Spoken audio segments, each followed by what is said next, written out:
Toujours dans le cadre de la préparation des prochains états généraux de l'infectiologie, je suis avec le professeur Chidiac et on va parler ensemble de formation.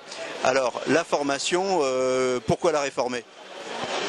Alors, pourquoi la réformer? Parce que c'est une opportunité. En fait, ça fait de nombreuses années qu'au niveau de la discipline, on s'interroge sur la manière dont nous formons les infectiologues.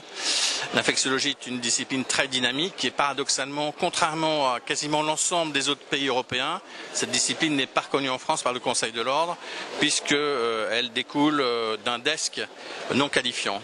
Donc nous avions fait un certain nombre de démarches pour arriver à faire reconnaître cette discipline, d'une part, et d'autre part, avec la loi HPST, s'est mis en place la Commission nationale de l'internat et du post-internat, la CNIPI, qui est en train de réviser toutes les formations et toutes les maquettes de DES et de DESC, ce qui nous donne une opportunité de modifier notre façon de former actuellement les infectiologues.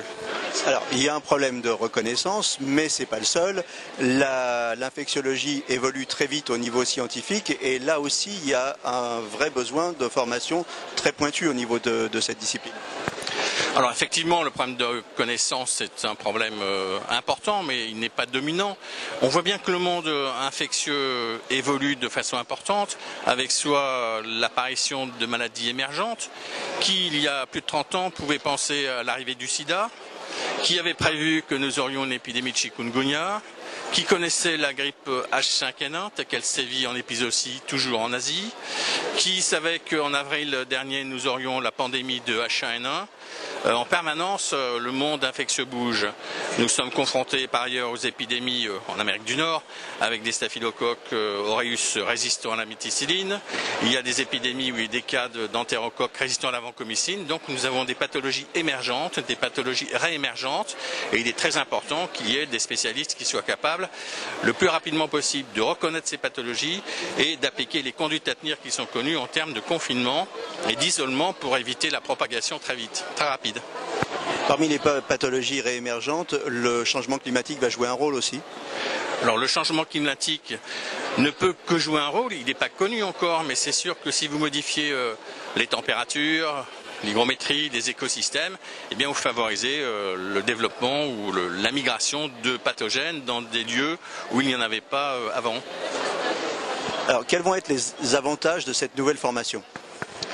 Alors, les avantages de cette nouvelle formation, c'est que dans le cadre de la filiarisation qui est prévue, les internes, dès qu'ils vont commencer leur cursus, vont choisir maladie infectieuse. Donc ça veut dire que leur choix de stage va être a priori orienté vers tout ce qui va pouvoir les enrichir dans cette formation. Un interne pourra donc aller en réanimation, en microbiologie, dans un service d'hématologie où il y aura beaucoup de pathologies infectieuses et finira son parcours bien sûr dans le service de maladies infectieuses. Donc il aura fait un parcours d'infectiologie au sens large depuis le début, pour ajouter la pédiatrie infectieuse, etc. Alors qu'actuellement dans la formation, les internes font d'abord un DES, dermatologie, médecine interne, pneumologie, et ensuite ils font des semestres en plus en maladies infectieuses pour devenir infectiologues. Alors ceux qui ont un post-internat, qui restent dans des services de maladies infectieuses ensuite, deviennent des infectiologues chevronnés, on en connaît beaucoup, mais d'autres ensuite vont partir dans les hôpitaux généraux, ils vont faire de la médecine interne et un peu d'infectiologie, de la pneumologie, et un peu d'infectiologie, des urgences et un peu d'infectiologie. Et si vous voulez, ils vont être fatalement, et on ne peut pas leur en vouloir, moins performants que quelqu'un qui fait des maladies infectieuses du matin au soir. Ça serait la même chose pour un interniste qui ferait de la cardiologie ou un pneumologue qui ferait de la cardiologie par rapport à un cardiologue qui fait de la cardiologie toute la journée. Est-ce que l'infectiologue, finalement, c'est notre dernier rempart contre l'augmentation de la résistance des virus ? Alors, dire que ça serait le dernier rempart, c'est un peu présomptueux, mais je pense qu'il a un rôle très important à jouer, puisqu'en fait, la maîtrise des résistances et de l'évolution des résistances bactériennes est un tout, et ne se limite pas simplement à la prescription de l'anti-infectieux. C'est un raccourci que je refuse. Un référent en anti-infectieux, en antibiothérapie, ne peut pas résoudre de problème. Il faut un référent en infectiologie. Parce qu'une maladie infectieuse, ça nécessite d'abord d'être reconnu, est-ce bactérien ou pas, ça nécessite d'être examiné, d'avoir un diagnostic, ça nécessite de connaître l'épidémiologie bactérienne, les résistances les plus fréquentes, une bonne approche de la chimiothérapie anti-infectieuse pour ensuite mettre le bon traitement. Et le bon traitement, c'est la bonne dose, la bonne maladie, la bonne molécule. Et ensuite, il faut savoir arrêter les traitements. Donc quelqu'un qui n'est pas infectiologue 100% n'a pas toute cette possibilité et fatalement va conduire à des traitements inappropriés ou trop longs qui vont générer et amplifier le phénomène de résistance. Chaque gramme d'antibiotique prescrit est capable d'induire des résistances bactériennes. Ce que vous me dites, c'est que parfois, dans le doute, on donne un traitement ou on continue le traitement. Je dirais, c'est pas parfois, malheureusement, c'est souvent. Alors effectivement, souvent, un malade fébrile, surtout le soir, eh bien, le prescripteur va calmer son angoisse en prescrivant un antibiotique, en disant on verra bien demain, il a de la fièvre, c'est un antibiotique.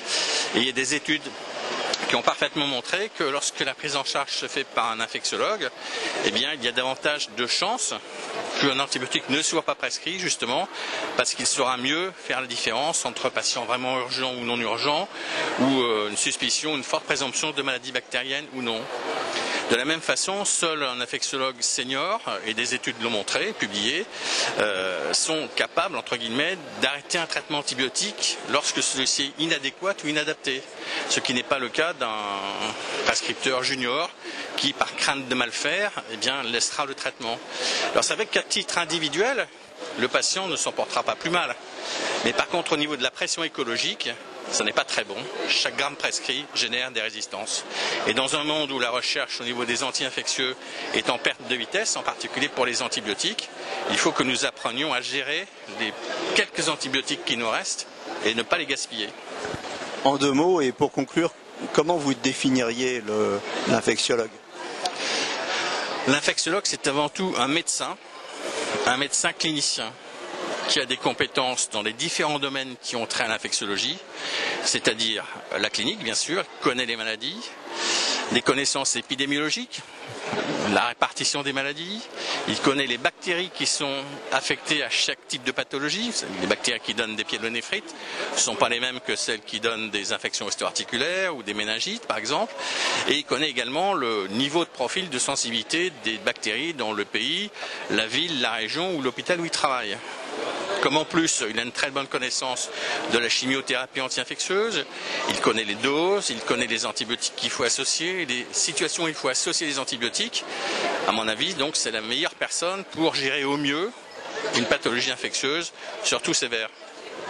Les états généraux donc, de l'infectiologie, c'est le 14 janvier. Qu'est-ce que vous en attendez de ces états généraux? J'attends que les gens adhèrent au discours que je viens de faire et qu'ils soient capables de l'amplifier et de le faire diffuser partout.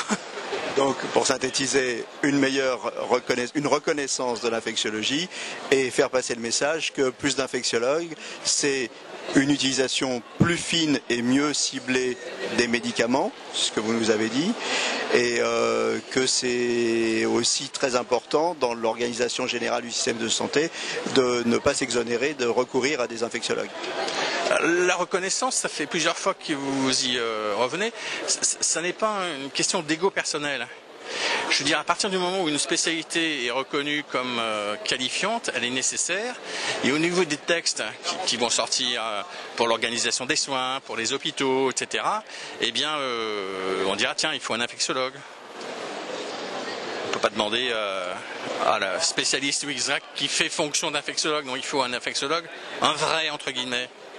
Et donc, ça va quand même pouvoir... Il y a encore beaucoup d'hôpitaux où il n'y a pas d'infectiologue, où le rôle est tenu par des gens qui ont des compétences en infectiologie, et il faut les remercier parce qu'ils rendent d'énormes services. Mais c'est une situation qui ne peut pas durer éternellement. Donc le minimum, ce serait au moins un infectiologue par hôpital? Ça dépend de la taille de l'infectiologue. On estime qu'il faut un infectiologue pour 500 à 700 lits. Donc il y a encore beaucoup de postes à créer ou à redéployer. Je vous remercie beaucoup, Christian Chidiac, et donc rendez-vous aux États généraux de l'infectiologie. Merci.